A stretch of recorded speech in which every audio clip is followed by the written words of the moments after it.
Bonjour. Salut la famille, c'est Akina sur le Front Médiatique et nous sommes le mercredi 7 avril 2021 et je suis heureux de vous retrouver pour un nouvel épisode de la série Penseurs hétérodoxes.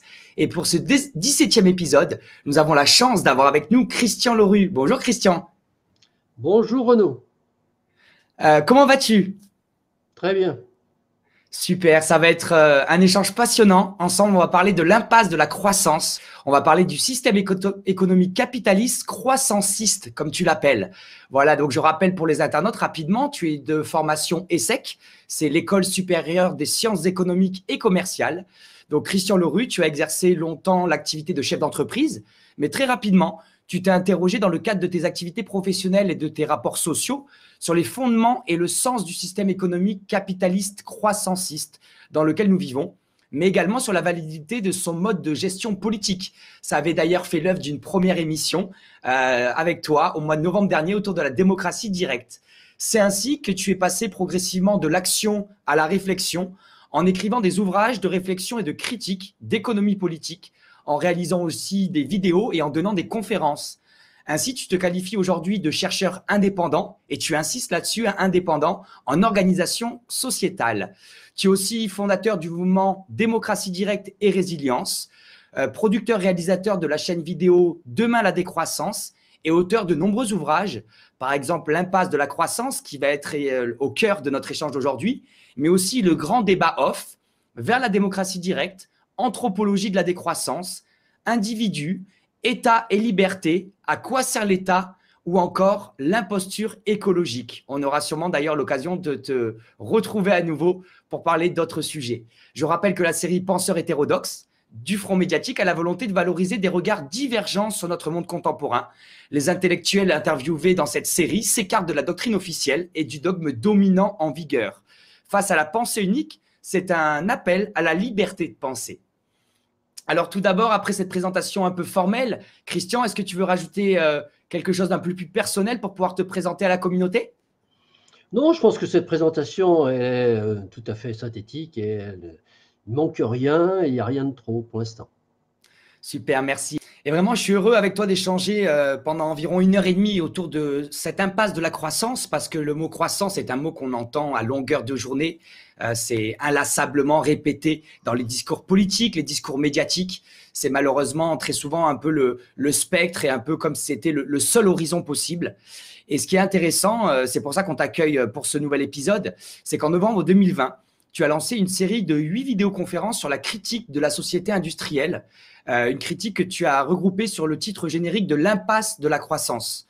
Donc, tu as tenté dans cette série d'analyser donc en profondeur cette impasse globale de ce système économique capitaliste croissanciste, comme tu aimes bien l'appeler. Et donc, tu y présentes de multiples facettes qui donc sont présentées dans 8 épisodes. Et donc, avant de rentrer dans le détail, dans les différentes facettes de cette impasse de la croissance, est-ce que tu peux nous expliquer un peu la démarche globale de cette série, complète et détaillée, la croissance qui s'est donc installée depuis 2 siècles et qui est venue court-circuiter le cours de l'histoire de plusieurs centaines, voire millions d'années du genre de l'Homo sapiens et de toutes les révolutions qu'on a pu suivre. On est bien loin, évidemment, de la réalité du chasseur-cueilleur, et donc replanter un peu le décor depuis la révolution néolithique aussi pour essayer de comprendre et de contextualiser l'échange à suivre. Oui, eh bien, je me suis aperçu que quand on parle de décroissance, il y a plusieurs acceptions possibles, puisque la mouvance décroissance n'est pas homogène. Mais il y a un dénominateur commun à tous ceux qui utilisent le mot décroissance dans leur discours, c'est la critique de la croissance. Avant de penser des croissances, avant d'imaginer des croissances, avant même de pronostiquer des croissances, il faut analyser la croissance et ce que c'est que la croissance, sa genèse, la construction juridique qui lui permet d'exister, parce que finalement la décroissance, ça n'est que le versant opposé de la croissance.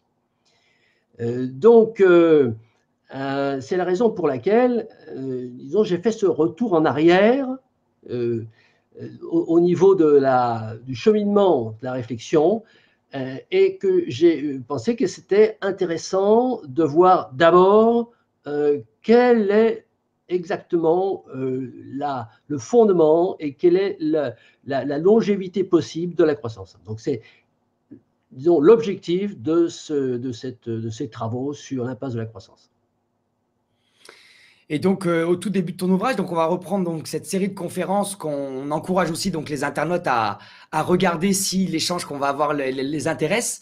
Dans un premier temps, au début de ton ouvrage, tu parles de l'impasse physique, qui est selon toi, je reprends tes mots, la plus importante de toutes, parce qu'en fait, elle est génératrice de toutes les autres causes que nous aborderons dans la suite de l'échange. Tu penses que cette impasse physique donc entraîne de nombreuses autres déclinaisons. C'est une cause première, hein, et donc elle est rendue possible par l'ignorance aussi des lois de base de la physique par l'activité humaine. Tu nous dis aussi, voilà, c'est cette inculture, cette ignorance qui fait qu'aujourd'hui on s'entête depuis maintenant de nombreuses décennies, même depuis plusieurs siècles, dans cette croissance infinie, pourtant dans une planète aux ressources finies.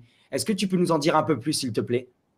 Oui, alors l'impasse de la croissance, c'est aussi pour dire que être partisan de la décroissance, ça n'a pas forcément qu'un sens négatif par rapport à la croissance, c'est-à-dire de rejet de toutes les valeurs que génère la croissance. C'est aussi la prise de conscience que la croissance, quelles que soient les valeurs qui lui sont attribuées et qui vont plaire à certains et qui vont déplaire à d'autres, cette croissance n'est pas durable. Qu'elle procède en fait d'une bulle civilisationnelle dont on peut établir le départ aux alentours de l'année 1850, au milieu du 19e siècle, avec le démarrage de la société industrielle. Donc, ce qu'il faut bien voir, c'est que dans le milieu du 19e siècle, il s'est passé cette fameuse révolution industrielle qui a rompu de façon très rapide, puisqu'on voit que tous les indices majeurs de l'économie, que ce soit la production de biens, que ce soit la prédation, l'utilisation des ressources naturelles finies, que ce soit également l'augmentation de la population, donc des consommateurs, eh bien, ça a marqué une rupture extrêmement rapide, extrêmement brutale, avec le mode de vie, ne parlons même pas des chasseurs-pêcheurs-cueilleurs, mais le mode de vie que l'Homo sapiens avait adopté depuis la révolution néolithique. La révolution néolithique, tout simplement, c'est l'invention de l'agriculture et un petit peu plus tard de l'artisanat, agriculture qui a donné agriculture industrielle et artisanat qui a donné l'industrie. Eh bien, cette révolution néolithique, elle a eu lieu il y a 10 000 ans, 10 000 ans avant Jésus-Christ, donc disons 12 000 ans depuis à partir d'aujourd'hui, et que cette révolution industrielle a établi une rupture, a provoqué une rupture très importante dans le mode de vie. Et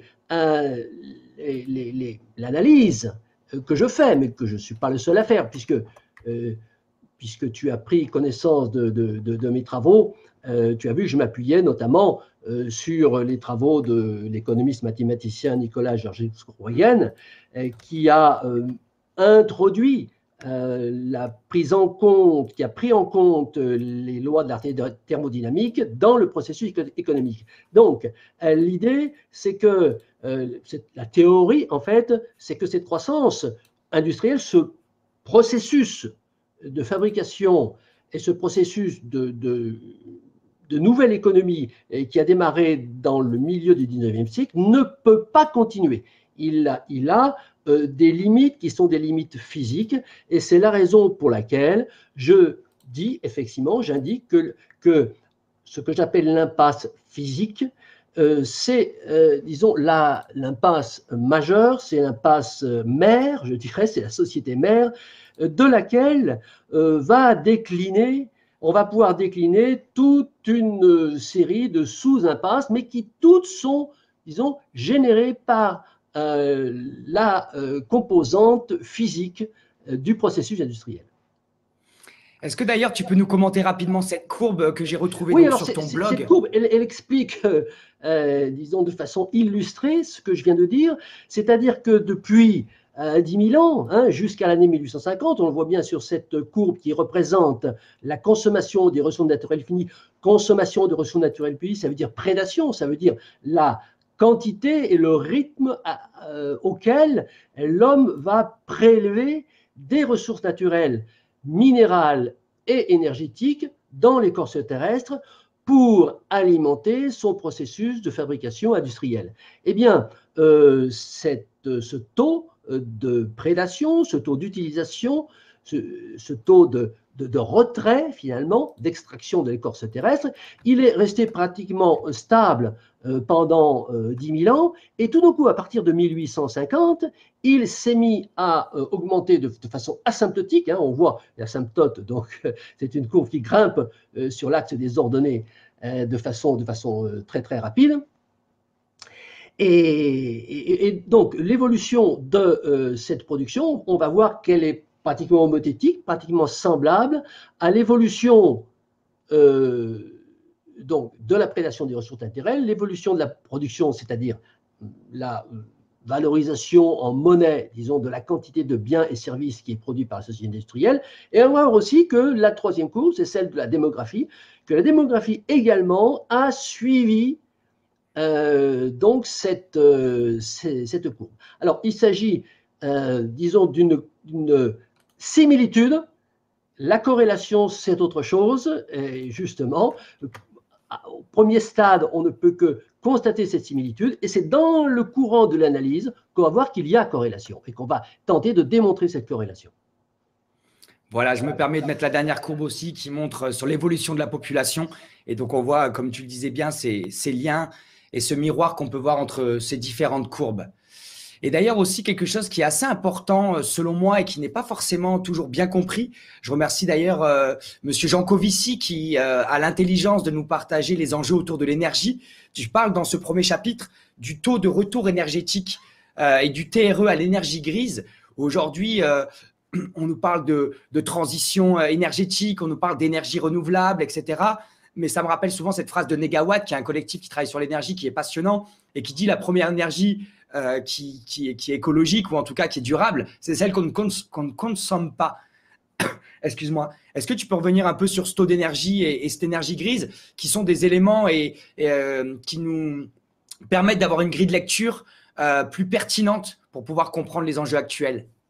Oui, alors le TRE, le taux de retour énergétique en anglo-saxon EROI, Energy Return on Energy Invested, c'est une mesure qui permet de dire si une énergie est rentable ou pas. Alors, qu'est-ce que c'est qu'une énergie rentable? C'est bien joli de dire nous n'allons plus avoir de pétrole. Bon, tout le monde est assez d'accord là-dessus, tout le monde est complètement d'accord là-dessus. Plus de gaz, plus de charbon dans un délai X, mais c'est pas grave parce que nous aurons d'autres sources d'énergie. Alors, le problème, c'est que l'énergie, ça marche si c'est rentable. Alors, si c'est rentable, qu'est-ce que ça veut dire? Rentable, ce n'est pas en termes financiers, c'est en termes précisément énergétiques. C'est-à-dire que pour aller chercher des ressources énergétiques, il faut dépenser d'autres ressources énergétiques. Alors, je vais prendre l'exemple d'un puits de pétrole.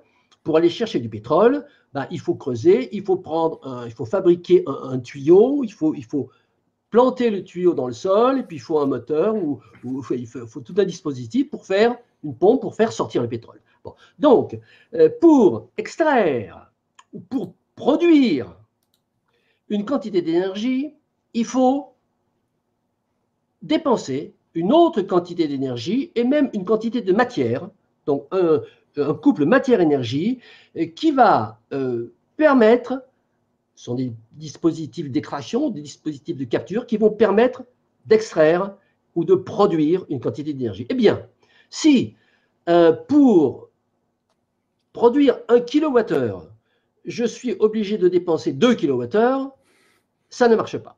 Alors, ça peut marcher tant qu'il y a des subventions, tant qu'il y a un financement qui masque en fait ce déficit de TRE, mais il y arrive un moment où ça ne marche plus. Alors, en matière de TRE, ce qu'il faut savoir, c'est qu'au début de l'exploitation du pétrole, on avait un taux de retour énergétique de 1 à 100.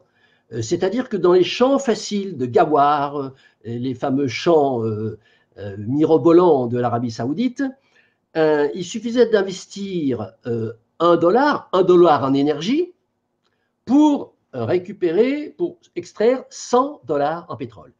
eh bien, ce taux de retour énergétique a baissé considérablement, quelles que soient les formes d'exploitation du pétrole, que ce soit en offshore profond, que ce soit en gaz de schiste, pour atteindre des taux proches de 2 ou 3. Donc, on est passé de 100 à 2 ou 3. Voilà. Bon.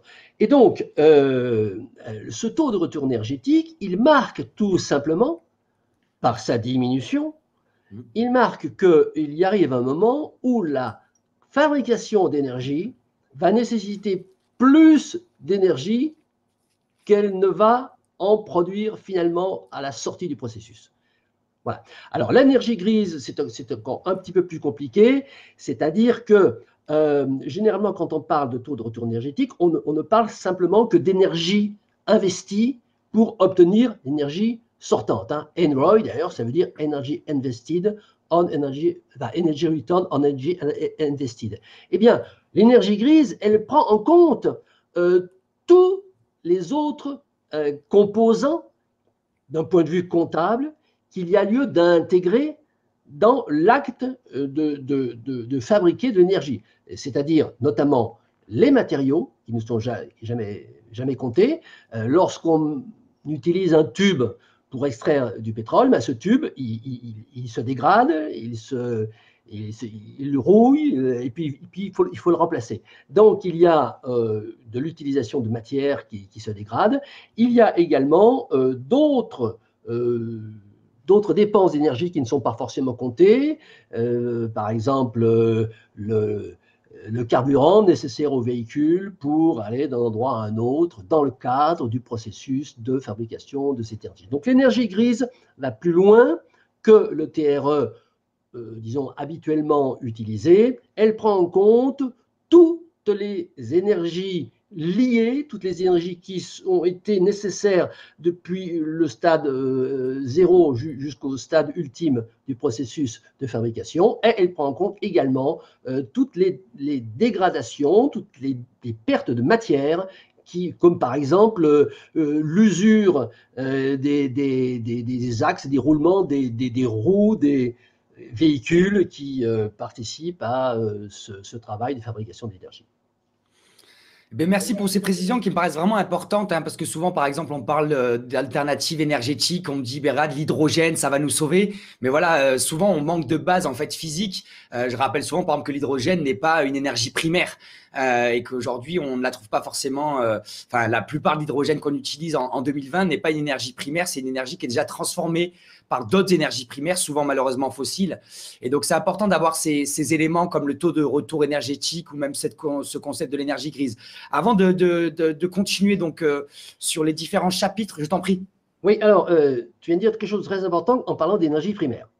Lorsqu'on parle d'énergie, il faut effectivement faire le distinguo entre l'énergie primaire et l'énergie secondaire. L'énergie secondaire, c'est une énergie qui est fabriquée en mettant en place un processus industriel sophistiqué. L'énergie primaire, c'est, l'archétype d'énergie primaire, c'est le pétrole. On plante un tuyau dans le sol et le pétrole jaillit. Et le pétrole, on l'enflamme tout de suite et ça crée de la chaleur, donc de l'énergie. Une énergie comme l'énergie nucléaire, par exemple, c'est une énergie secondaire, enfin disons, l'énergie nucléaire, ça n'existe pas, c'est de l'électricité, hein, donc l'électricité qui sort des centrales nucléaires, eh bien, il a fallu la fabriquer en mettant en place, en mettant ensemble d'autres énergies et d'autres matériaux. Donc, la différence entre l'énergie primaire et l'énergie secondaire est extrêmement importante parce que la société industrielle s'est construite sur la trilogie fossile qui sont des énergies primaires, des énergies faciles, à la fois faciles d'accès et faciles d'utilisation.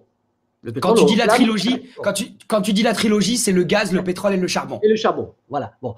Les énergies de l'avenir dont on nous parle, tu as cité l'hydrogène, l'énergie également nucléaire, sont des énergies qui nécessitent, qui sont mises en œuvre par un processus industriel.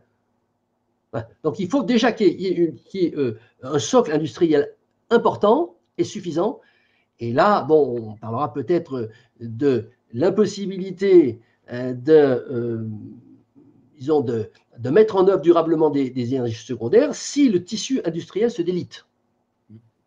C'est d'ailleurs une des problématiques des énergies renouvelables qui nécessite une énorme industrie excavatrice qui va aller chercher de nombreux minéraux, des terres rares pour pouvoir produire des éoliennes, produire des panneaux solaires.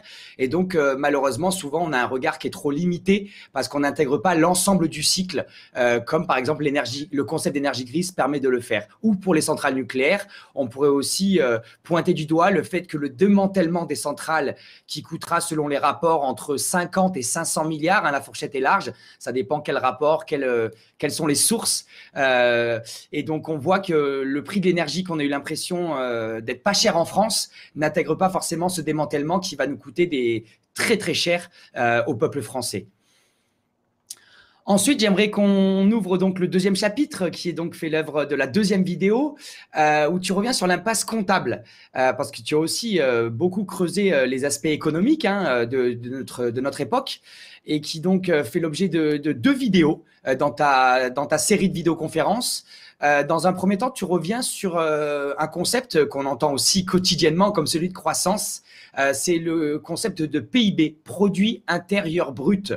Et donc, tu te proposes de contester cet indicateur qui, selon toi, n'est pas forcément la bonne paire de lunettes pour pouvoir regarder le niveau d'une économie ou le niveau d'équilibre ou de pérennité d'une société. Et d'ailleurs, en opposition, on pourrait rappeler, par exemple, l'initiative du Bhoutan en Asie qui avait proposé il y a une dizaine d'années le bonheur intérieur brut qui essayait d'intégrer donc un indicateur d'évaluation d'une société au-delà de l'aspect économique et monétaire. Oui, alors, bon, l'impasse comptable, le chapitre comptable, c'est une illustration directe de l'impasse physique. L'impasse physique, donc, c'est une démonstration par les lois de la physique que la croissance, ça ne marche pas. Et l'impasse comptable, c'est une démonstration par les lois de la comptabilité que la croissance génère du déficit. La croissance est déficitaire. Voilà. Bon. Alors, dans cette perspective du fait que la croissance aboutit finalement à un déficit financier, il y a 2 aspects. Il y a ce fameux PIB, et puis le deuxième aspect, c'est l'aspect des charges qui ne sont pas comptabilisées. Alors, pour ce qui concerne le PIB, ce n'est pas un concept ni une notion, c'est un indice de mesure. Donc, produit intérieur brut. Alors, lorsque je conteste le PIB, je ne conteste pas le PIB en tant qu'indice de mesure par rapport à ce qu'il mesure. Le PIB mesure très bien la production de biens et services, c'est-à-dire il additionne les baguettes de pain, les roues de voiture, les prestations de services divers, etc. Il n'y a pas de problème. Je conteste. Mais attends, excuse-moi Christian, mais il n'intègre pas non plus quand même tout le monde du non marchand, où aujourd'hui il y a de la création de services et de biens qui ne sont pas intégrés. Mais c'était une petite parenthèse. Oui, ça c'est un autre débat, parce qu'on peut très bien, bon, peut-être là on s'écarte. Enfin, si on en parlait beaucoup, on s'en écarterait, je pense. Oui. On peut contester le fait d'intégrer effectivement dans le PIB les prestations dont tu parles. Mais là n'est même pas la question. La question, c'est de savoir si le PIB, comme on nous le dit, hein, mesure la bonne santé d'une économie.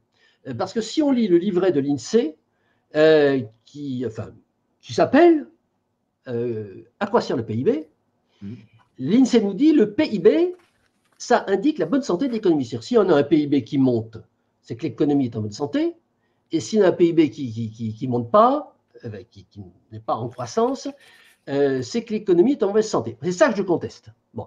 Le PIB, il ne mesure pas la bonne santé d'une économie. Il mesure, on va dire, en termes d'entreprise, en termes de comptabilité, puisque là on a un chapitre, il mesure un chiffre d'affaires.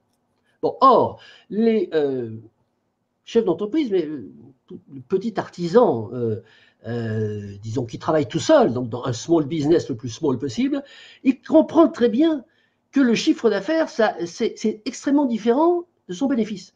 On peut faire un gros chiffre d'affaires et puis faire du déficit à la fin de l'année. De même qu'on peut faire un chiffre d'affaires petit et puis faire du bénéfice. En termes de variation, c'est la même chose. C'est-à-dire qu'on peut avoir, dans une entreprise où on a un chiffre d'affaires qui augmente, et plus le chiffre d'affaires augmente, plus les bénéfices diminuent. Inversement, on peut avoir une entreprise dont le chiffre d'affaires diminue, mais le gars, il a fait diminuer le chiffre d'affaires justement pour augmenter son bénéfice. Bon, tous les chefs d'entreprise savent ça très bien. Donc, dire que le chiffre d'affaires de la société industrielle, c'est-à-dire le PIB, mesure sa bonne santé, c'est une absurdité. Voilà. Bon. Donc, le PIB ne mesure pas la bonne santé. Alors ça, bon, c'est vraiment, disons, une dénonciation d'une propagande erronée, fallacieuse, qui tend à faire croire que plus j'augmente le chiffre d'affaires de la société industrielle, c'est-à-dire finalement plus la croissance augmente, plus je fabrique de biens et de services, plus la santé de l'économie est bonne. Donc ça, c'est faux. Pour l'instant, on n'a pas encore démontré que ça crée du déficit. Mais déjà, on dit que l'indice de mesure n'est pas bon. Donc, c'est l'objet de cette première partie, de cette première sous-partie de l'impasse comptable. Le PIB n'est pas un indicateur pertinent pour déterminer la bonne santé de l'économie. Il est un indicateur qui nous donne simplement, c'est un thermomètre, il nous donne le niveau du chiffre d'affaires. C'est tout. Merci Christian pour ces précisions. Tu m'entends? Oui. Ensuite, il y a une deuxième partie où tu pointes aussi du doigt quelque chose qui est malheureusement quasiment jamais discuté, toujours dans la dimension comptable. Hein. C'est autour des charges cachées de la société industrielle croissanciste. Parce qu'aujourd'hui, par exemple, tout à l'heure, quand je parlais du nucléaire, le démantèlement des centrales est quelque chose qui est entre guillemets caché parce qu'on a oublié de l'intégrer dans le prix de l'électricité qu'on a vendu aux Français pendant plus de 50 ans. Et de la même manière, il y a des pollutions et des conséquences industrielles en termes d'écologie qui va aussi peser lourdement sur l'écosystème et indirectement sur l'être humain, qui ne sont pas forcément intégrés. Est-ce que tu peux nous parler aussi donc de cette face cachée de la société industrielle qui oublie d'intégrer des conséquences directes ou indirectes de ces actes et qui ne sont pas intégrés dans l'analyse et dans les conséquences économiques, sociales ou environnementales? Ils ne sont pas intégrés dans les bilans surtout. C'est-à-dire que cette deuxième partie, les charges cachées, ça a pour objectif de mettre en évidence le caractère déficitaire de l'exploitation industrielle, de l'exploitation croissanciste. Alors, d'une part, ce déficit, il est masqué par le fait qu'on ne parle que du chiffre d'affaires. Mais encore faut-il démontrer qu'il y a réellement un déficit si on compte bien toutes les charges dont on ne parle jamais. Alors, tout d'abord, ce qu'il faut dire, c'est que mettre en évidence, avec des chiffres, le déficit de la société industrielle, c'est faire un travail que personne ne fait, et d'abord, en premier lieu, l'État, puisque la comptabilité nationale ne livre pas de bilan ni de compte d'exploitation. N'importe quel entrepreneur privé va être obligé hein, sous le coup de la sanction, de l'obligation légale, chaque fin d'année de produire son bilan et son compte de résultat, c'est-à-dire les charges, les produits et la différence, savoir s'il y a un bénéfice ou s'il y a rien. L'État, lui, est exonéré. L'État ne donne que son chiffre d'affaires. Quand je dis l'État, je veux dire la société industrielle. Bon, pris au sens de l'agrégation de toute la consolidation de toutes les entreprises qui constituent la nation. Nous n'avons pas cette comptabilité consolidée où on va pouvoir mettre à gauche les charges et à droite les produits. Nous n'avons que le chiffre d'affaires. Alors, je me suis donc intéressé en tant qu'économiste à chiffrer, c'est-à-dire pas à faire une dissertation littéraire, mais à chiffrer toutes les charges dont on ne parle pas. Alors, il y en a qu'on connaît, puisque le PIB, c'est un chiffre d'affaires qui est quand même, c'est un raccourci de dire que c'est un chiffre d'affaires, c'est un chiffre d'affaires qui est diminué d'un certain nombre de charges visibles. Voilà, donc c'est un résultat, mais qui n'intègre pas toutes les charges. Alors, les charges cachées, quelles sont-elles? Les charges dont on ne parle pas, les charges qui ne sont pas comptabilisées, dans la comptabilité nationale. Bon, de toute façon, la comptabilité nationale n'existe pas donc elles ne peuvent pas être comptabilisées, mais qui ne sont pas non plus citées dans les débats économiques par les représentants du système. Eh bien, en premier lieu, c'est la valorisation des ressources naturelles qui sont soustraites de l'écorce terrestre.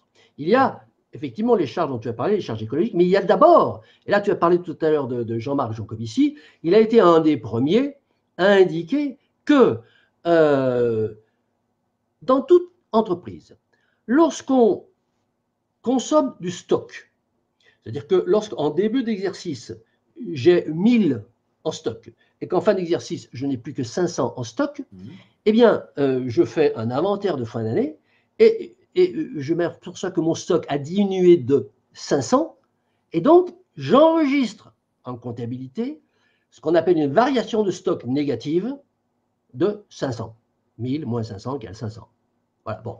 À l'inverse, d'ailleurs, si mon stock a augmenté, si mon stock est passé de 1000 à 1500, eh ben, je vais enregistrer une variation de stock positive, cette fois dans la colonne de droite, la colonne des produits, une variation de stock. Donc, je crée un produit si mon stock augmente, et je crée une charge, enfin, j'enregistre un produit si mon stock augmente, et j'enregistre une charge si mon stock diminue. Eh bien, ça, c'est quelque chose que ne fait jamais, que n'a jamais fait la société industrielle. Alors, Jean Covici, lui, dit il y aurait lieu de mettre des dotations aux amortissements. Non, il ne s'agit pas de dotations aux amortissements, il ne s'agit pas d'amortir l'écorce terrestre, il s'agit tout simplement de comptabiliser sa diminution de stock.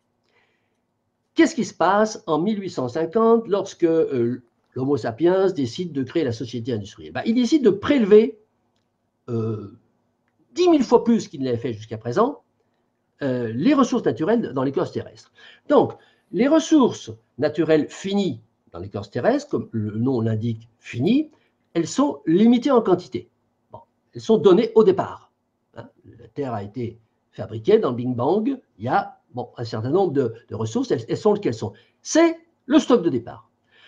Quand on crée une entreprise, et c'est ce qu'a fait l'Homo sapiens lorsqu'en 1850 il a créé la société industrielle, lorsqu'on crée une entreprise, on fait un bilan de départ. Et dans le bilan de départ, on indique le capital.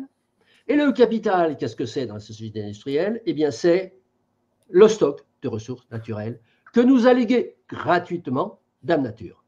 Alors, là, le problème, c'est que les ressources naturelles ne sont comptabilisées, par exemple dans le PIB, qu'à leur valeur marginale, c'est-à-dire leur valeur, la somme qu'il a fallu dépenser pour l'extraire, la somme qu'il a fallu dépenser pour la transporter, et puis la redevance qu'on a donnée aux propriétaires de la surface de terre sous laquelle il y avait la ressource naturelle. Bon, mais la ressource naturelle n'est pas comptée à sa valeur intrinsèque, c'est-à-dire, en fait, elle est comptée pour zéro. Eh bien, donc, j'ai proposé un mode de valorisation des ressources naturelles intrinsèques, qui, on ne va pas rentrer dans le détail économique de disons, du mode de calcul de cette valeur intrinsèque. Toujours est-il que l'idée, c'est de déterminer une valeur des ressources naturelles afin de pouvoir chiffrer, parce que la diminution du stock, on la connaît, mais on ne la chiffre pas. Eh bien, pour pouvoir la chiffrer et pour pouvoir dire, vous voyez, cette charge cachée, ce que Jean Covici, lui, met donc dans les dotations des amortissements en classe 6. Bon, bien là, la variation de stock, c'est autre chose, c'est de la classe 3, mais bon, bref, peu importe, c'est de la comptabilité. C'est toujours dans la même colonne, c'est-à-dire que ça vient en diminution du bénéfice. Donc, chaque année, le stock de ressources naturelles finies de la planète diminue. Il tend inexorablement vers zéro, ce qui veut dire aussi que la croissance tendra vers zéro. Et donc, ça, il faut le chiffrer. Si on veut avoir une vision saine des choses, et si on veut voir si finalement ce chiffre d'affaires qu'on crée, il génère du bénéfice ou il génère du déficit. Et lorsque on valorise cette variation négative de stock, cette perte de stock, ça fait des sommes évidemment très très élevées. Mais ce n'est pas tout. À cela s'ajoutent les charges cachées dont on ne parle pas, mais que tu as citées, qui sont des charges, on va les classer dans la rubrique, disons, des charges environnementales, le démantèlement, effectivement, des centrales nucléaires, qui est compté pour 3 fois rien, la provision pour accident nucléaire. L'Institut de radio de sûreté nucléaire français, l'IRSN, qui n'est pas décroissant, bon, qui est un fleuron de la, disons, de la pensée croissante, estime à 500 milliards le coût d'un accident nucléaire. Bon, eh bien, toutes les entreprises savent très bien que lorsqu'il y a un risque, ben, on fait des provisions pour risque. Donc, il y a lieu d'intégrer des provisions pour risque. Et puis, ce n'est pas tout. Il n'y a pas que l'industrie nucléaire. Il y a la déperdition de la fertilité des sols arables. Bon. Les sols arables, de par l'intensification de l'agriculture industrielle, les engrais, les pesticides, les fongicides, les herbicides, petit à petit ont stérilisé les sols arables sont en voie de stérilisation, il leur faut toujours plus d'engrais, toujours plus de produits phytosanitaires pour produire le même rendement, et ces sols vont devoir être régénérés. Eh bien, là aussi, il y a des études qui sont faites, on peut chiffrer, on peut en tout cas donner des ordres de grandeur, des montants financiers qu'il va falloir investir pour régénérer la composante humique. Humique, ça veut dire qui est lié à l'humus des sols arables. Et ça fait des sommes effectivement très très importantes aussi. Donc il y a toute cette série de charges cachées qui, le plus gros poste étant la variation négative de stock de ressources naturelles finies. Dans le cadre du chiffrage, on ne va pas donner des chiffres ici qu'on peut retrouver dans mon livre L'impasse de la croissance, mais également dans les vidéos avec des tableaux qui indiquent tous ces chiffres. Ces chiffres ont pour, par exemple pour la France, ça monte à peu près à 500 milliards par an. Bon, eh bien, il est évident que d'une part, ça fait baisser le PIB tout d'un coup. Alors, bon, ça ne fait pas forcément baisser la variation du PIB, mais on est sur un PIB beaucoup plus bas. Donc, du coup, si on suit le raisonnement de l'INSEE, si le PIB est plus bas, c'est que la santé est moins bonne. Bon, bref, de toute façon, c'est un raisonnement dont j'ai dit ce que je pensais. Toujours est-il que, surtout, ça met en évidence un déficit lorsqu'on s'amuse, entre guillemets, à établir un compte d'exploitation de la société industrielle. Donc, c'est ça l'impasse comptable. Super. Et d'ailleurs, dans cet espace comptable, tu abordes un dernier sujet sur lequel je te laisse réagir assez rapidement. Un sujet d'ailleurs qui maintenant concerne, est conscientisé par de plus en plus de citoyens. C'est autour de la création monétaire ex nihilo. Aujourd'hui, tu montres l'incidence du fonctionnement monétaire sur le chiffrage du PIB. Et ça me fait penser aussi à cette vidéo qui montrait, vu qu'aujourd'hui, l'argent dette fait émerger naturellement des intérêts, la nécessité en permanence d'être dans une création monétaire et une baignoire qui grandit d'année en année et qui nous enferme parce qu'en fait, s'il n'y avait plus de dette, en fait, il y aurait une autodestruction du système au vu de comment il fonctionne au jour d'aujourd'hui. Oui, alors là, on aborde le quatrième volet qui est l'impasse financière.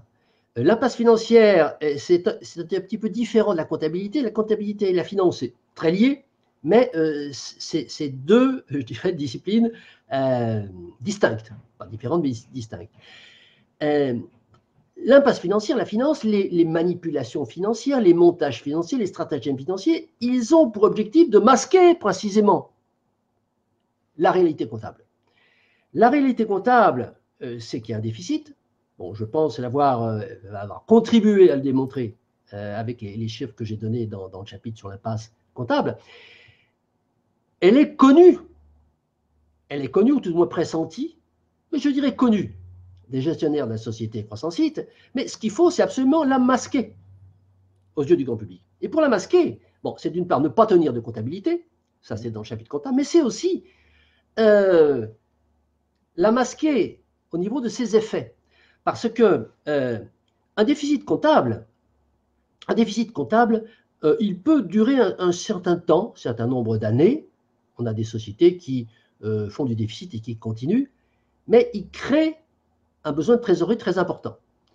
Et on peut continuer, une société qui est en déficit peut continuer son mode d'exploitation déficitaire si elle est renflouée financièrement. Ça ne modifie pas. Attention, lorsqu'on renfloue financièrement, on ne comble pas le déficit. C'est deux choses différentes. Hein. Combler le déficit, c'est faire en sorte de faire des excédents de gestion d'une année sur l'autre qui vont permettre de compenser les déficits de gestion qu'on a accumulés lors des années précédentes. Ça s'appelle combler le déficit. Masquer le déficit, c'est faire des apports financiers qui vont permettre tout simplement de continuer l'exploitation, parce que le déficit crée, disons, crée un manque de trésorerie. Si un manque de trésorerie, on ne peut plus payer les fournisseurs ni payer les salariés. Donc, un apport en trésorerie permet de payer les charges de fournisseurs, payer les charges de salariés, mais de continuer l'exploitation. Eh bien, c'est ce que fait, tout simplement, la société industrielle croissanciste lorsque elle crée de la monnaie ex nihilo qui va permettre de masquer, non pas de combler, mais on va permettre de continuer à fonctionner à perte comptable, donc à perte physique, donc disons, je dirais à aberration physique. Aberration physique, c'est a pour conséquence le déficit comptable, et ce déficit comptable, il est masqué, on peut quand même continuer à fonctionner tout en faisant du déficit parce qu'on crée des apports financiers artificiels avec cette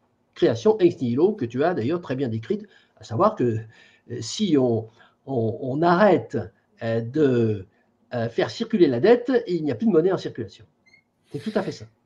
Et c'est vraiment intéressant parce qu'on se rend compte vraiment avec cette lecture que tu nous proposes de cette vision systémique où comment en fait tout est imbriqué et en fait comment ils essayent de maquiller et de faire continuer cette société industrielle croissanciste à travers des artifices, à travers des astuces, mais qu'au final, in fine, on arrive dans une impasse. Et c'est d'ailleurs le titre de ton livre, l'impasse de la croissance. Oui, et puis ces domaines que nous venons d'évoquer, le domaine physique, le domaine comptable et le domaine financier, sont gérés de façon à masquer cette trajectoire qui est une trajectoire sans issue. Masquer aux yeux du grand public, parce que si le public, bien entendu, se rendait compte et était persuadé qu'on va dans le mur, qu'on va à une impasse, que cette ce système qu'on a créé depuis 230 ans à peine. Il faut bien voir qu'on parle là on parle de quoi? On parle d'un système qui a très très peu d'existence, qui a 230 ans par rapport à 10 000 ans, c'est une seconde, hein, si la révolution néolithique a eu lieu il y a un an. Bon, donc on n'a absolument aucun recul. D'une part, c'est très récent, et puis on a aussi un recul sur ce mode de faire valoir, je dirais, l'économie. Aucun recul parce que pendant 12 000 ans, on a fait complètement différemment. Et puis, si on remonte à 2 millions d'années encore avant, on a fait encore différemment. Voilà. Donc, si les gens étaient persuadés que les maîtres du pouvoir qui se sont emparés, disons, de tous les leviers politiques dans le milieu du 19e siècle, vous avez proposé un mode de gestion qui n'a pas d'issue. Si les gens s'en rendent compte, eh bien, les choses sont radicalement différentes et il est évident qu'on se trouve à ce moment-là dans une situation que je qualifierais de pré-révolutionnaire où le vide politique s'installe et où tout devient possible en termes d'alternatives. Eh bien, tu nous fais une super transition avec la partie d'après. Et d'ailleurs, c'est aussi un des messages du Front médiatique en tant que média citoyen indépendant, c'est de construire une société avec des citoyens acteurs de la cité et plutôt que subir tout ce que tu nous décris depuis maintenant un peu moins d'une heure face à toutes les impasses qui sont devant nous. Aujourd'hui, c'est une nécessité, c'est même presque un devoir en tant que citoyen de contribuer à cette époque, à cette transition nécessaire. Tu abordes donc le mode de l'exercice du pouvoir. Qui d'ailleurs fait aussi écho à notre échange du mois de novembre dernier, hein, où on avait parlé ensemble de démocratie. Et donc, selon toi, nous devons faire un choix pour gérer cette situation complexe et systémique et ainsi tenter de résoudre les problèmes identifiés dans la première partie de l'émission. Dans l'impasse politique, l'impasse politique que nous connaissons est, selon toi, directement liée à cette impasse globale de la croissance sans fin qu'on nous propose et qui produit donc un effet négatif, un effet inverse sur l'évolution des connaissances et des pratiques sociales, où on a écarté le citoyen de la gouvernance en nous persuadant que le monde était trop complexe et qu'il était nécessaire de laisser la main aux gens compétents pour penser et décider à notre place. Donc, que faire? Comment faire? Oui, oui. Alors, l'impasse politique, c'est le dernier chapitre. C'est le dernier chapitre et ce qu'on vient de dire jusqu'à présent en parlant de l'impasse physique, de l'impasse comptable hein, qui est à deux volets, et puis de l'impasse financière, ce sont, comme tu l'as très bien dit, des impasses systémiques. C'est-à-dire, ça met en évidence quelque chose d'inéluctable. Quoi qu'on fasse, si on continue la croissance, ça ne peut pas marcher. Bon. Donc, voilà cette première partie. Une raison, me semble-t-il, pour ne plus vouloir la croissance, c'est la croissance, ça ne marche pas. C'est une erreur. Donc, c'est une raison. Mais il y a une deuxième raison, qui souvent d'ailleurs est la seule mise en avant par une certaine partie de la mouvance des croissances, c'est ce qu'on va appeler les externalités négatives de la croissance. C'est-à-dire que la croissance, mis à part le fait que ça ne marche pas, ça ne peut pas durer, elle crée, dans le courant de son existence, elle crée des externalités négatives, elle crée des nuisances extrêmement importantes. Bon. Et c'est ce que j'ai tenté de décrire avec l'impasse sanitaire, l'impasse alimentaire et l'impasse culturelle. Bon. L'impasse sanitaire, l'impasse culturelle, l'impasse alimentaire sont des impasses de nature différente, disons, des trois premières, qui sont des impasses inéluctables. Ce sont des impasses qui montrent toute la nuisance, tout ce que fait, tout le mal que fait la croissance au genre humain. Voilà, bon. Donc, oui, je te laisse, Christian, donc redévelopper plutôt sur cet espace culturel. Ensuite, on abordera l'alimentaire et le sanitaire et on pourra potentiellement finir sur la politique. C'est vrai que j'ai fait peut-être une petite erreur dans la logique de voilà, voilà, si tu veux, t'en prie. Je préférais, disons, faire le réquisitoire complet.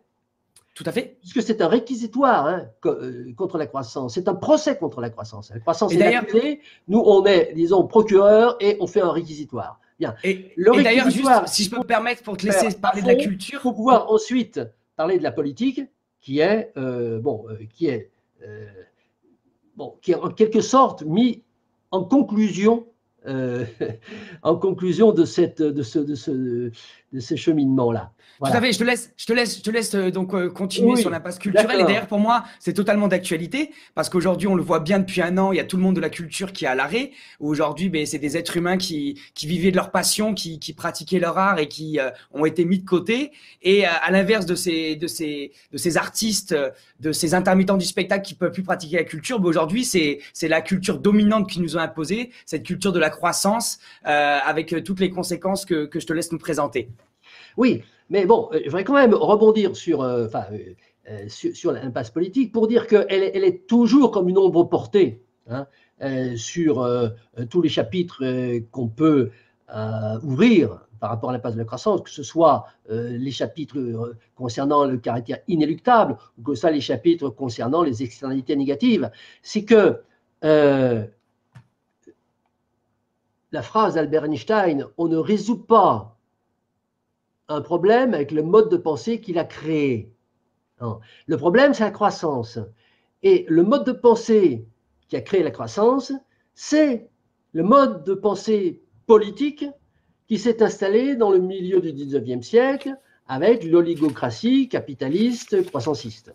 Bon, donc, bien sûr, tout est lié, et notamment le mode de gestion politique, c'est-à-dire le mode d'exercice du pouvoir, hein, qui a créé cette croissance. Et chaque fois qu'on va apporter une pierre supplémentaire, qu'on va apporter un argument supplémentaire dans le réquisitoire contre la croissance, il faut voir que c'est un argument supplémentaire pour dire, vous voyez, ce mode de pensée qui a créé ce contre-argument, bon, ça ne peut pas être avec ce mode de pensée-là qu'on va résoudre le problème. Voilà. Bon. Donc, cette idée-là, qui est une idée politique, elle est toujours présente en termes d'ombre portée, hein, dans tous les chapitres qu'on étudie. Alors, ensuite, l'impasse sanitaire, l'impasse alimentaire, l'impasse culturelle, ce sont des impasses, bien entendu, extrêmement importantes, extrêmement graves, tout ça. Bon, mais elles sont, je tiens à le dire, moins importantes que les autres, parce qu'elles ne sont que des conséquences. C'est-à-dire que s'il n'y avait pas les premières, il n'y aurait pas les secondes. Et très souvent, il y a une inversion de priorité, c'est-à-dire que beaucoup de décroissants mettent en avant les externalités négatives en disant, voyez, il faut décroître parce qu'il y a des externalités négatives. Eh bien, je dis non, il faut décroître parce que c'est une erreur au départ. Et c'est une erreur physique au départ. Bon, alors ensuite, bon, ça crée un certain nombre d'externalités négatives. Et là, on va pouvoir en rajouter, on va pouvoir appuyer. Bon, mais elles sont connues de tout le monde. Je dirais, elles sont un peu bateau. Voilà. Alors, bon, l'impasse sanitaire, bon, aujourd'hui, elle est mise en lumière de façon très, très spectaculaire, hein, par cette pandémie. Mais il s'agit bien de voir que là, nous suivons tout simplement une évolution normale qui, là aussi, est le contraire un petit peu de ce que pensent les gens. De même que les gens pensent que plus le PIB augmente, plus la santé de l'économie va bien, les gens pensent aussi que plus la médicalisation augmente, plus la santé augmente. Or, j'essaye de démontrer que c'est précisément le contraire. Il s'agit de savoir qu'est-ce qu'on mesure. Bon. Est-ce qu'on mesure l'espérance de vie, c'est-à-dire l'âge auquel la majorité des gens va mourir, enfin l'âge moyen, ou est-ce qu'on mesure l'augmentation de résistance des gens? Parce que la santé, c'est ne pas être malade. La santé, c'est pas être bien soigné. Être bien soigné, ça veut dire être malade et avoir disons, une industrie chimique du médicament qui fonctionne. Bon. Ceci dit, si les moyens,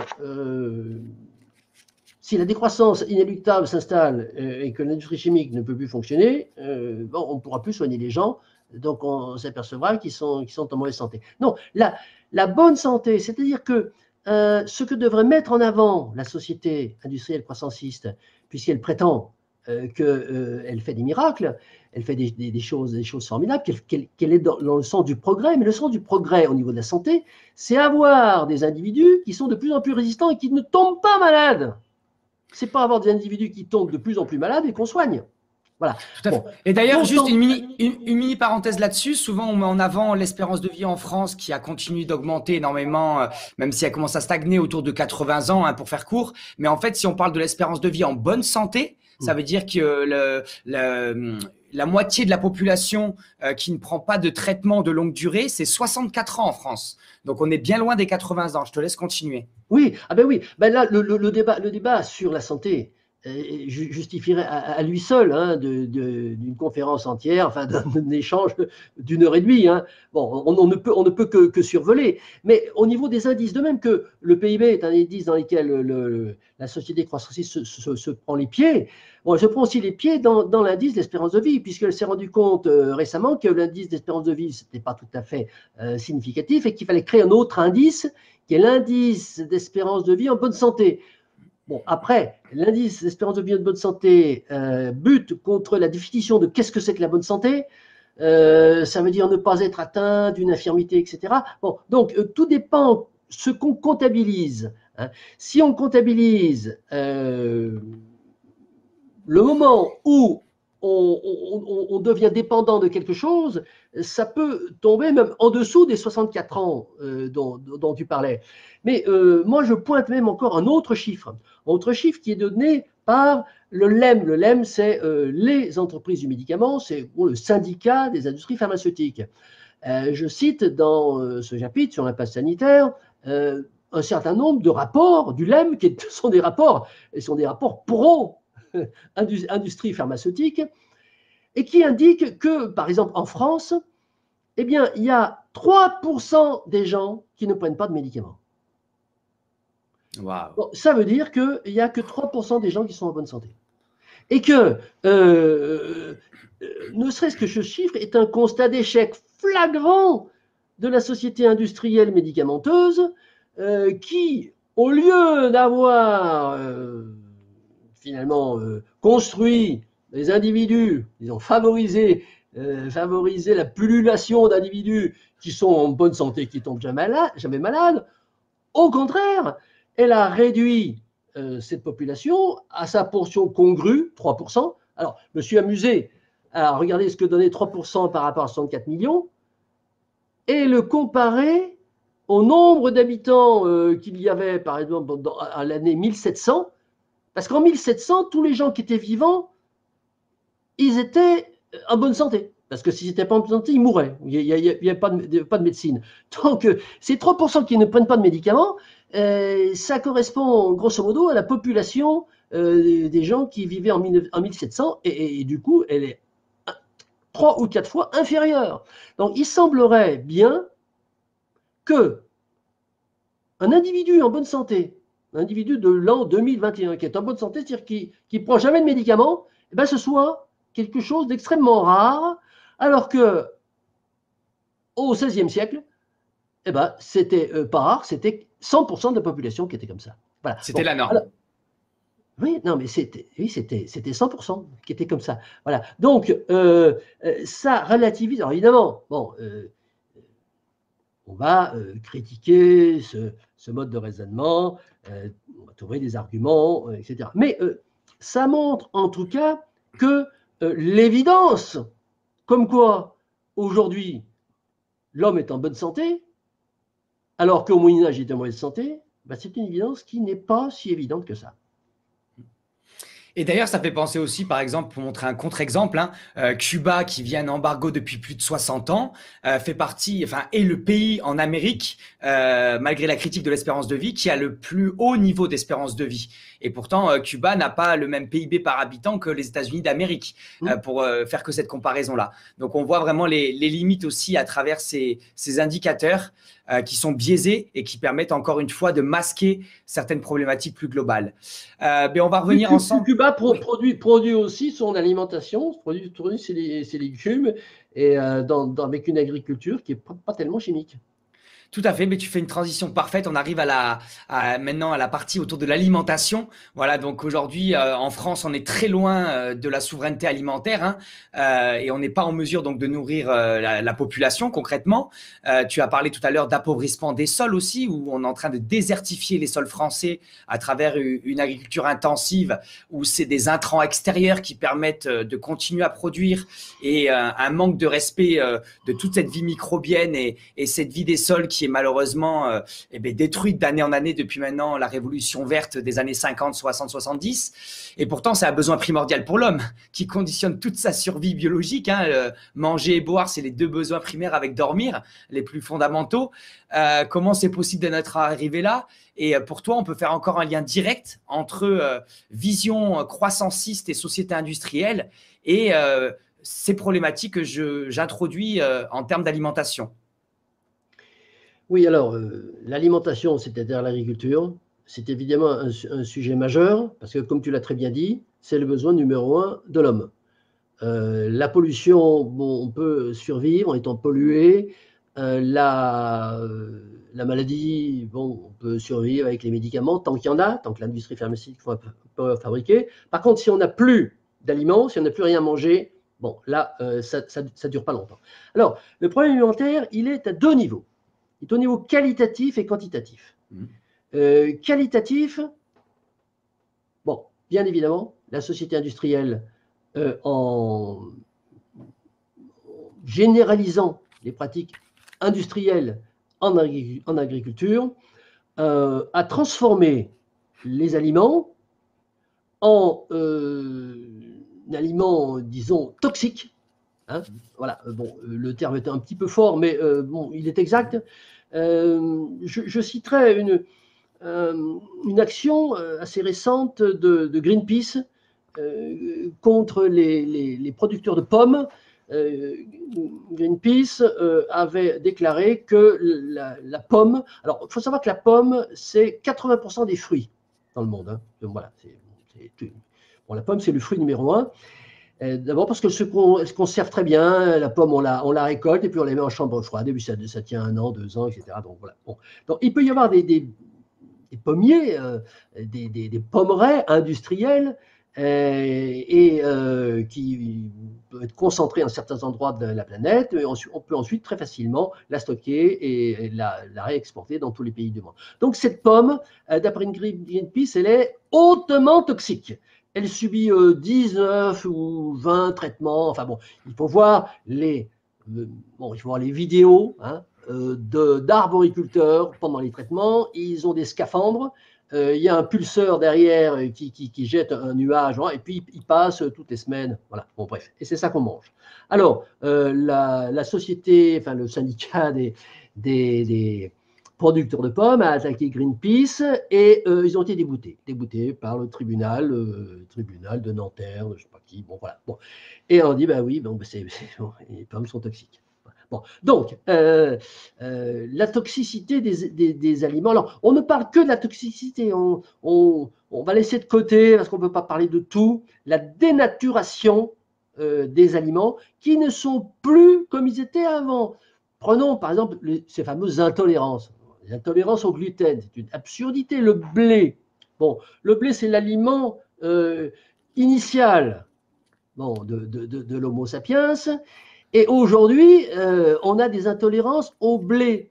Pendant 10 siècles, les gens ne mangeaient que ça. Ils ont vécu qu'en mangeant du blé. Bon, pourquoi? Parce que tout simplement, le blé qu'on fait maintenant, il est génétiquement modifié, enfin, ou pas génétiquement, bref, il est modifié, et l'organisme ne s'y retrouve plus. L'organisme qui a été fabriqué par Dame Nature et qui a été habitué pendant 10 siècles, 10 000 ans, pardon, voilà, à manger un certain blé. Bon, donc, toxicité, c'est-à-dire carrément, produit, poison, dénaturation, qui produit la composante des aliments n'est plus la même, donc l'organisme est malade.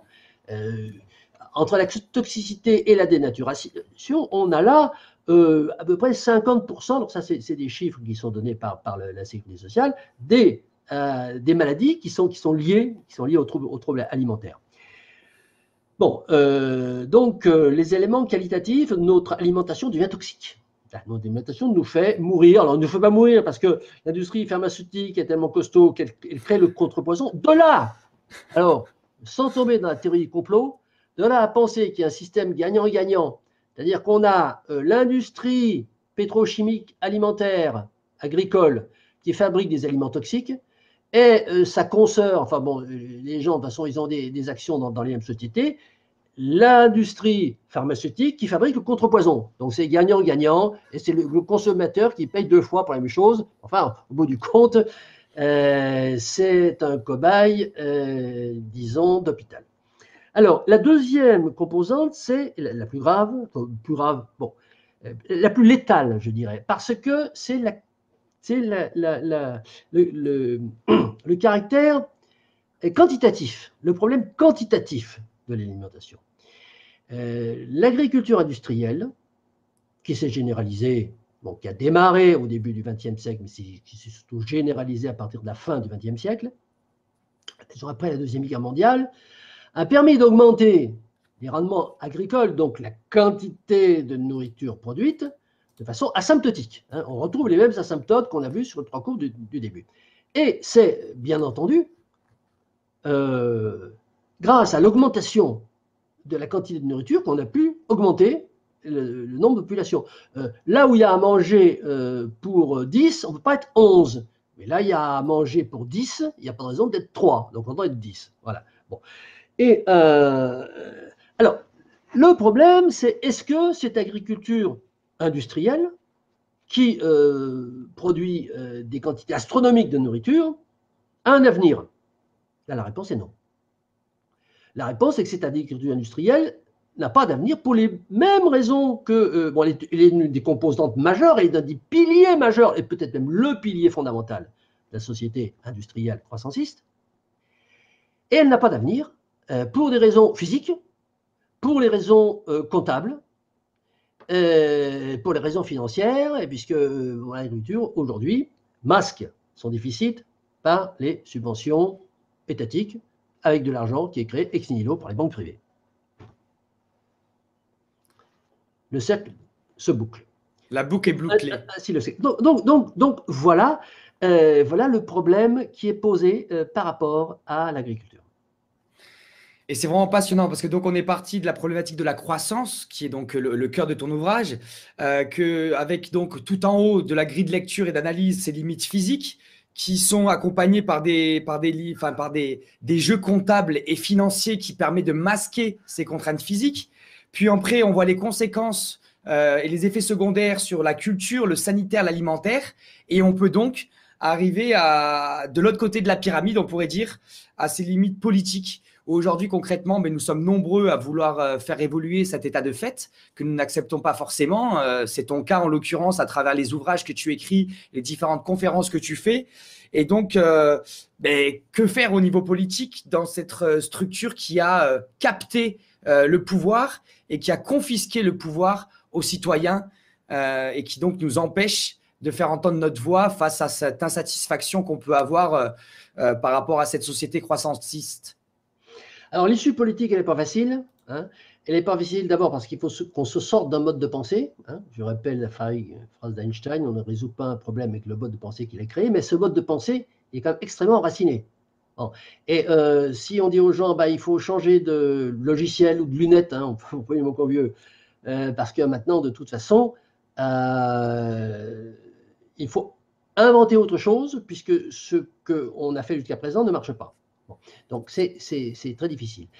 Et puis, c'est difficile aussi pour des raisons, alors je dirais culturelles. Là, donc, on a zappé, du coup, l'impasse culturelle, mais je la rattrape comme ça en guise d'introduction à la réflexion sur l'issue politique. C'est que la société industrielle croissanciste, le mode de croissance, la société de la croissance, a modifié les valeurs culturelles de l'homme. Bon. L'homme avait des valeurs culturelles qui étaient ce qu'elles étaient avant la société industrielle. Après la société industrielle, il n'y a plus qu'une valeur, c'est la croissance. La croissance, on va dire que hors la croissance, pas de valeur. Alors, pour ce qui concerne la culture étant considérée comme non pas l'acception, je dirais, commune, triviale, les beaux-arts, etc.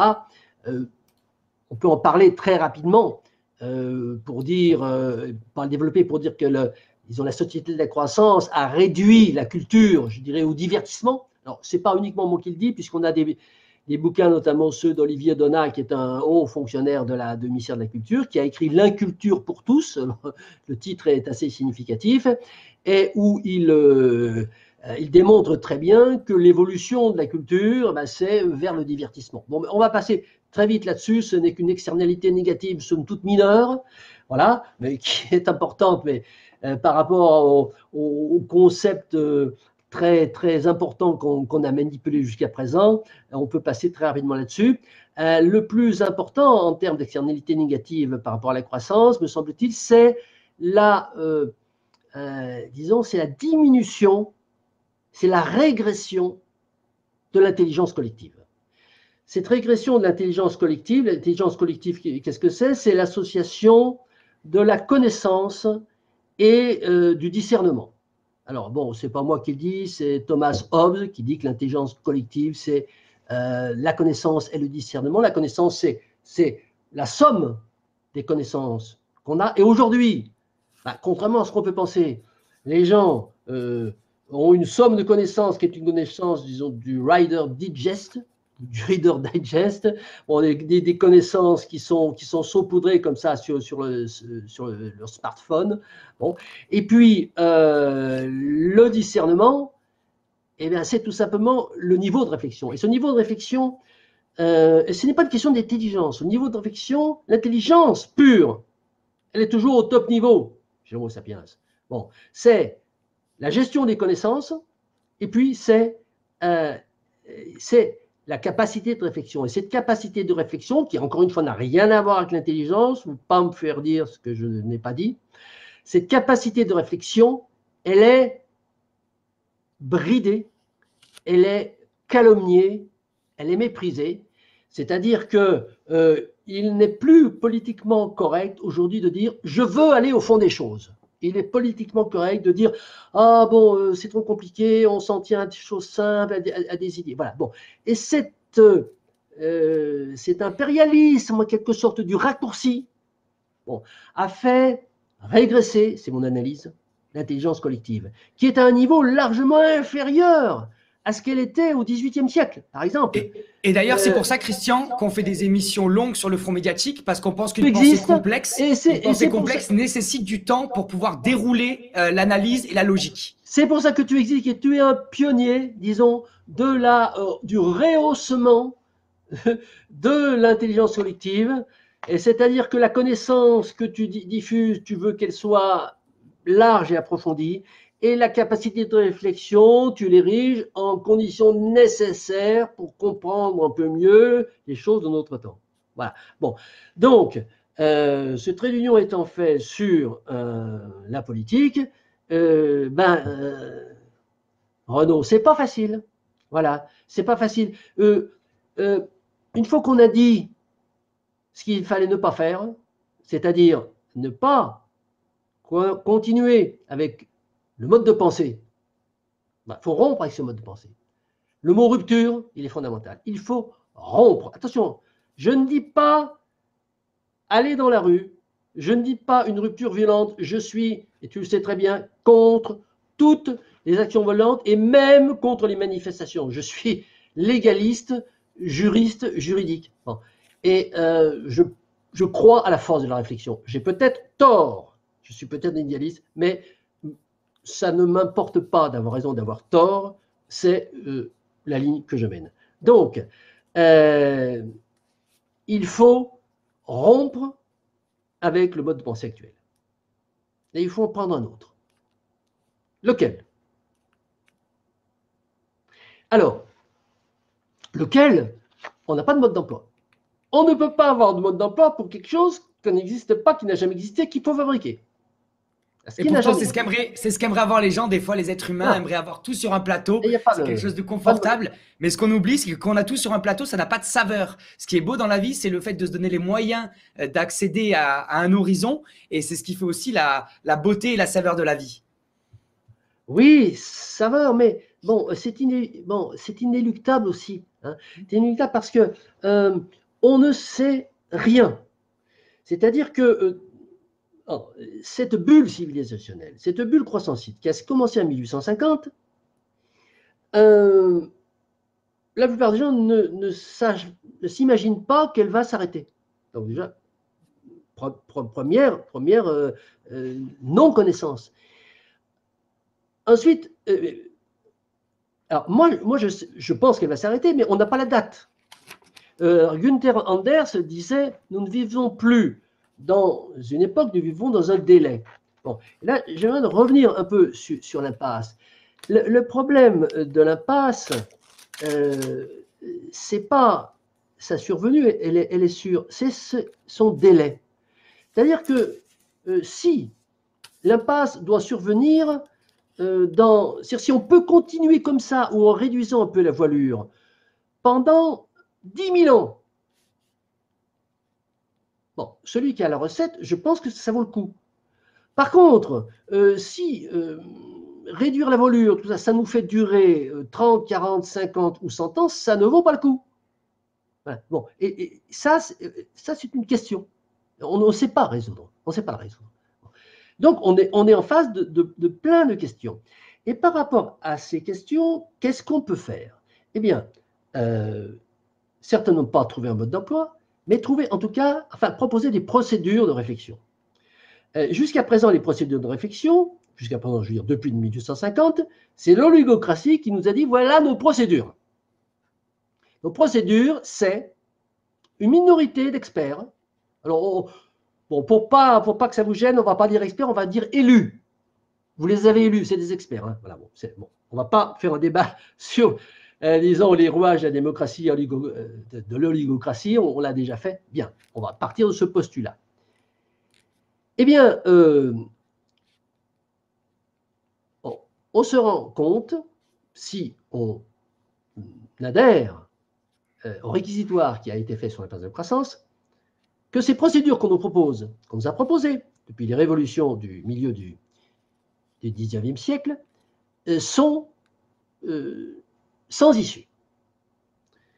Bon, qu'est-ce qu'on avait avant? Donc ça, c'est l'oligocratie, la démocratie représentative, l'expertocratie, enfin, disons l'aristocratie, comme l'a nommé Jean-Jacques Rousseau, l'expertocratie, comme on peut la nommer maintenant, peut-être de façon plus illustrative encore que oligocratie. Qu'est-ce qu'on avait avant? Avant, on avait la monarchie. La monarchie, c'était un homme seul qui décidait. On n'est pas d'accord non plus sur la monarchie. Mais il y a quelque chose qu'on n'a jamais essayé, c'est la démocratie. On n'a jamais essayé. Démocratie, c'est le peuple, c'est-à-dire tout le monde, tous les citoyens qui font les lois, qui exercent le pouvoir. Le pouvoir, qu'est-ce que c'est? C'est le pouvoir législatif, c'est faire les lois. Bon. Alors, on nous dit, il y en a qui disent, il faut faire ça. Je fais partie de ça. Et puis, évidemment, nos opposants nous disent, non, non, non, il ne faut absolument pas que les citoyens fassent les lois parce que ça ne marche pas. Mais qu'est-ce qu'on en sait? Qu'est-ce qu'on en sait? On ne l'a jamais essayé. Il faut que ça soit les experts, parce que les citoyens, si c'est eux qui font les lois ne seront pas bonnes, et les experts, bon, ils font des lois, les lois sont meilleures. Ben non, c'est faux, puisque les experts font des lois qui nous mènent dans le mur. Donc c'est faux. Donc là, donc, on ne peut plus aujourd'hui défendre les procédures de l'oligocratie, puisque c'est une procédure, on a démontré qu'elle nous amenait dans l'impasse. Il faut d'autres procédures. Lesquelles? La monarchie, on n'en veut pas. Qu'est-ce qui reste? Il ne reste plus qu'à essayer de faire les lois par le peuple. Comment? Ah, voilà. Alors comment? Bon, on ne va pas refaire la conférence sur la démocratie directe. Nous, on dit par la démocratie directe. Est-ce qu'on peut faire une bascule radicale entre un système aujourd'hui oligocratique et demain, à J+1, un système de démocratie directe complète avec des assemblées citoyennes locales un petit peu partout, 15 000 assemblées citoyennes locales qui fabriquent la loi? Je ne sais pas. Est-ce qu'ils vont mieux? Est-ce que c'est plus, disons, jouable d'imaginer une transition? Bon, voilà, le débat, il est là. Aujourd'hui, l'impasse politique, c'est l'histoire du mode de pensée, la maxime d'Einstein, ça c'est l'impasse. Et comment faire? Bon, comment faire il faut aller vers la démocratie directe. L'enjeu, me semble-t-il, le choix, me semble-t-il, l'alternative, c'est une bascule directe, c'est le mode tabula rasa, ou bien une transition, mais laquelle et comment est, disons, s'étendant sur quelle durée. Voilà. Bon. C'est le champ de réflexion qui est ouvert, et ouvert à tous, et toutes les idées, toutes les réflexions sont bien entendu les bienvenues dans le cercle des gens qui réfléchissent à la possibilité d'instaurer la démocratie directe. Tout à fait. D'ailleurs, il y a beaucoup de ressources disponibles, dans à la fois la première émission qu'on a fait au mois de novembre, mais il y a aussi toute une série sur ta chaîne YouTube. Enfin, tu as 2 chaînes YouTube qui parlent de ton livre, donc Vers la démocratie. Donc, j'encourage vers la démocratie, et donc tu parles de démocratie directe, je précise, même si pour toi c'est un euphémisme. Et donc, évidemment, le débat est ouvert, mais quand même, j'aimerais essayer de comprendre parce que comment on a pu arriver dans cette impasse? Parce que moi, quand tu me présentes ce que tu nous as présenté au cours de cet échange, il y a quelque chose d'assez logique, quelque chose qui me paraîtrait un peu de bon sens. Et pourtant, tu nous le dis bien, il faut rompre avec cette vision. Donc, comment c'est possible qu'il n'y ait pas plus de penseurs, plus d'écho en fait de cette logique, de cette pensée que tu nous proposes et que j'imagine qui est proposée aussi par d'autres. Tu n'es pas le seul. Et comment on a pu arriver à aller aussi bas en fait en termes d'inculture. Le bon sens, tout à l'heure tu parlais aussi de discernement, comment le discernement qui est accessible à tous les êtres humains au-delà de l'intelligence n'apporte pas un stop et une réponse à cette impasse qu'on vit. Et est-ce qu'on n'est pas un peu arrivé dans cette époque, tu citais tout à l'heure Gunther Anders, dans le livre L'obsolescence programmée, il dit qu'aujourd'hui on est entouré d'analphabètes. L'obsolescence de l'homme. L'obsolescence de l'homme, tout à fait. L'obsolescence de l'homme, il parle de cette époque où on est devenu des analphabètes. Et pourtant, on sait tous lire, écrire et compter. Donc, pour toi, quelles ont été les forces qui ont permis d'arriver à cette perte de bon sens que même un paysan avec qui je discute en Ariège où j'habite, j'ai l'impression qu'il a plus de logique dans sa réflexion et de pertinence que des amis que j'ai la chance de fréquenter qui ont fait de longues études dans de grandes écoles. Comment on en est arrivé là? Mais tout simplement par la puissance du capitalisme. Alors le capitalisme, c'est un terme extrêmement polysémique que chacun emploie avec son acception propre. Et je vais essayer de le décrire. Bon.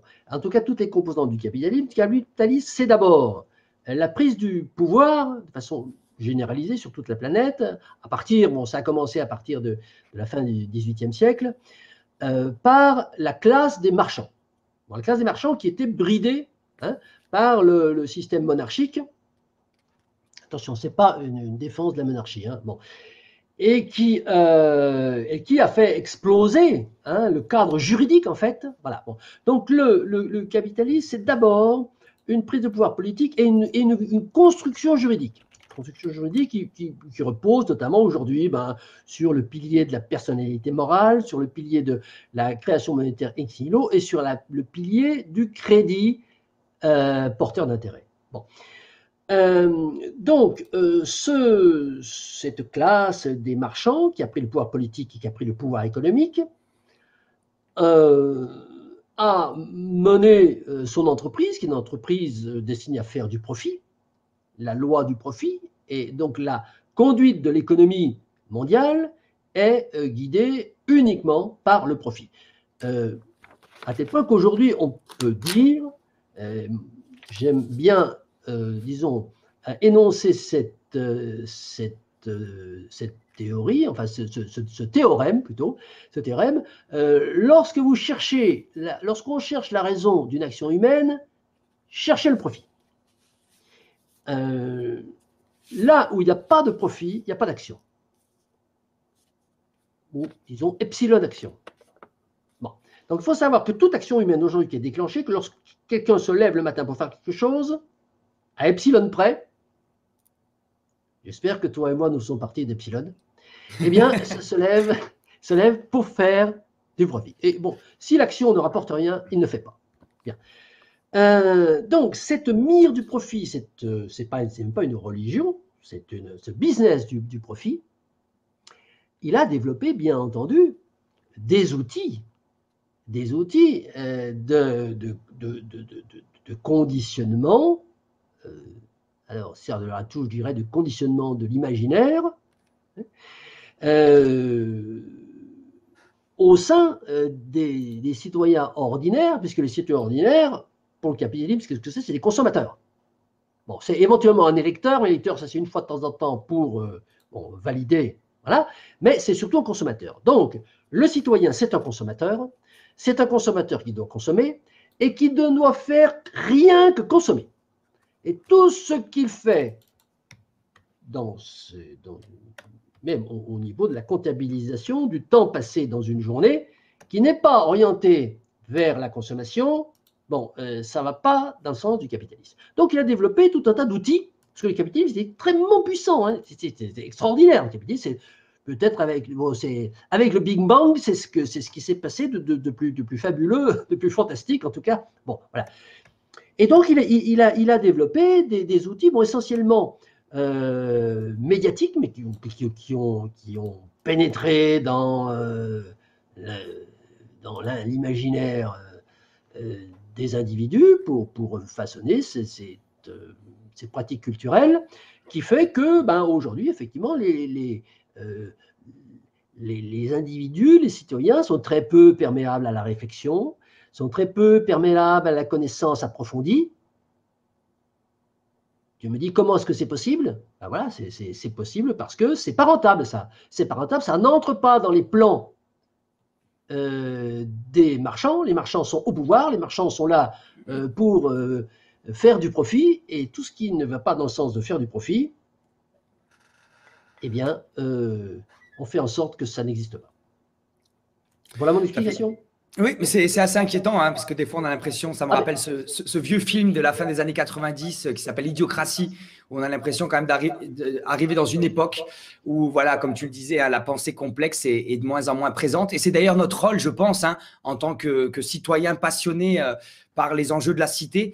On est conscients tous les deux qu'on fait partie donc d'une cité où nous ne sommes pas tout seuls sur une île déserte.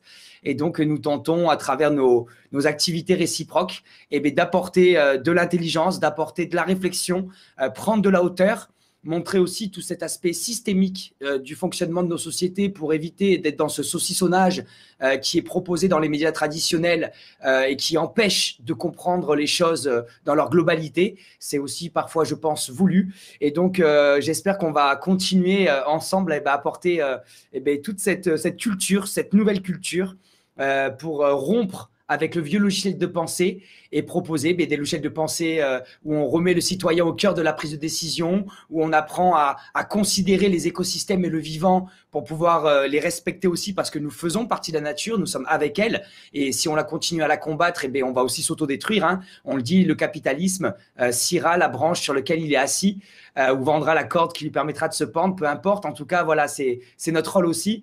Et je te remercie. Est-ce que tu as un élément qu'on n'a pas forcément abordé, Christian, que tu aurais aimé enfin, je sais pas, un petit mot de la fin? Oui, un petit mot de la fin. Je vois là dans le chat quelqu'un qui dit « Quand est-ce que ça va s'effondrer » Alors,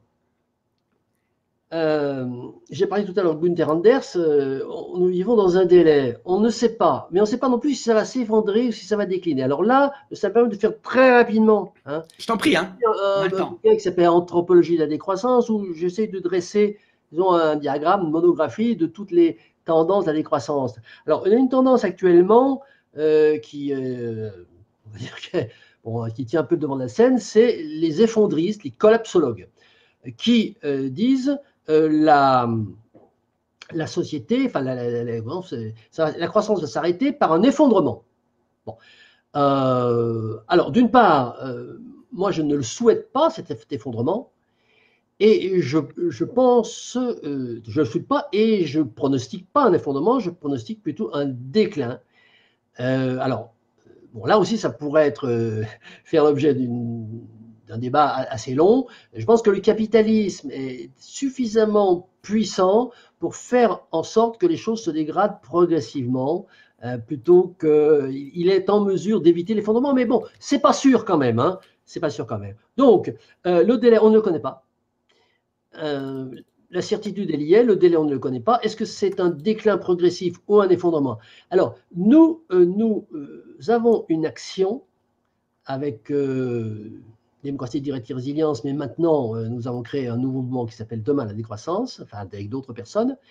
Nous voulons accompagner justement cette décroissance inéluctable de façon à ce qu'il n'y ait pas d'effondrement.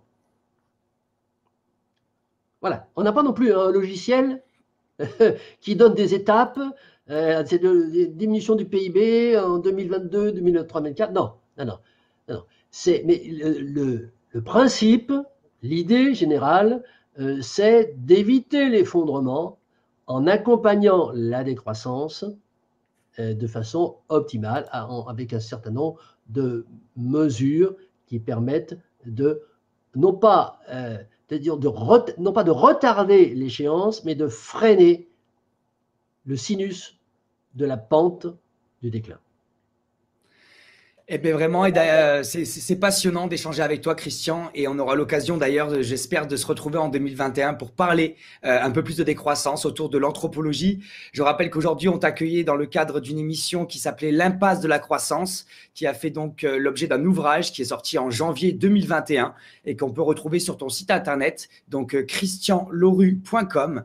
Voilà, et donc un ouvrage vraiment à lire, en tout cas pour moi. Si vous n'êtes pas courageux, vous n'avez pas d'appétence à la lecture, n'hésitez pas à retrouver aussi donc la chaîne YouTube donc qui s'appelle Vive la décroissance, ou qui s'appelle plus précisément Demain la décroissance. Voilà, Demain la décroissance. Merci Christian. Et donc voilà, n'hésitez pas, il y a 8 épisodes en tout, c'est quasiment près de, je sais pas, peut-être pas loin de 10 heures, hein, peut-être au moins 7-8 heures de vidéo. Oui. Voilà, donc vraiment des exposés passionnants avec Christian au micro, avec un super son et qui permet de lentement, en profondeur, d'aborder ces sujets complexes. Et personnellement, moi je trouve ça passionnant et j'espère que vous aussi vous l'avez trouvé passionnant. Merci Renaud. Eh bien, c'était un grand plaisir, Christian, d'être avec toi. C'était partagé. Et merci pour ce que tu fais, parce qu'on a besoin de citoyens comme toi, acteurs de la cité, vraiment. Attends, on a besoin de diffuseurs médiatiques comme toi. Eh bien, c'est magnifique, on est complémentaires, on est comme la nature. Chaque plante et chaque espèce apporte certaines de l'azote, d'autres aèrent les sols, etc. Et on est complémentaires. Il y a aussi des penseurs. Moi, je suis encore un jeune penseur, mais j'espère que j'irai sur ces horizons comme les tiens aussi, parce que vraiment apporter cette éducation populaire et c'est des milliers d'heures de travail derrière, évidemment, hein, pour pouvoir avoir le regard global que tu nous proposes. C'est vraiment d'utilité publique et ça fait du bien, ça fait chaud au cœur, ça donne de l'espoir et ça nous donne de la matière à nous aussi, nouvelle génération, à prendre le relais et à prendre aussi la barre du bateau, parce que malheureusement, ce n'est pas cette plutocratie ou cette oligarchie qui nous amène vers du meilleur, bien au contraire. Je te souhaite une belle fin de journée, Christian. À toi aussi, Renaud. Voilà, n'hésitez pas à suivre Christian donc sur les différents réseaux. Marin vous a mis tous les liens dans les commentaires et à l'écran. C'était vraiment un bonheur d'être avec vous, exceptionnellement l'après-midi. Et on se retrouve donc demain soir avec une super émission aussi, j'espère. Hein, demain soir avec Fadi Kassem à 20h30. Voilà, où on va parler ensemble de géopolitique, d'histoire, de gouvernance. Voilà, merci à vous. Je vous souhaite une très belle fin de journée. Merci à Marin qui était à la technique avec vous. N'hésitez pas à nous soutenir, à partager, à devenir bénévole. C'était Christian Loru et Akina dans la série Penseurs hétérodoxes pour le Front médiatique. Belle journée. Au revoir. Bye bye.